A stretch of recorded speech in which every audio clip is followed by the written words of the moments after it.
How did pink and blue become girl and boy colours?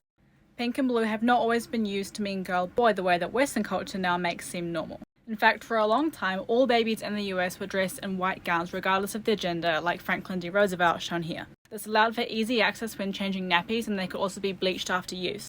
Parenting was much more practical back then. And as this Reader's Digest article notes, for all kids under the age of 6, clothing was treated as unisex.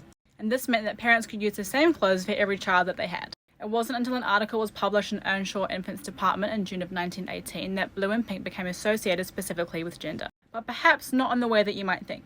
They wrote that the generally accepted rule is pink for the boys and blue for the girls. Apparently, pink was a more decided and stronger colour and therefore better suited for boys, while blue was delicate and dainty and prettier for the girl. After this, the media began to promote this idea of one colour being associated with a particular gender.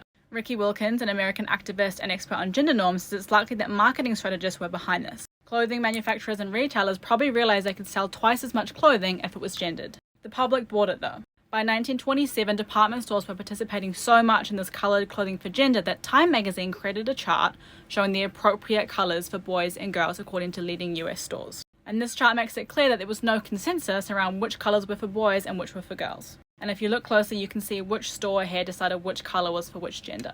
So it was in the 1940s when things changed up and firmed up, when people decided that pink was actually for girls and blue was for boys. Apparently this was the result of clothing manufacturers and retailers interpreting the preferences of Americans.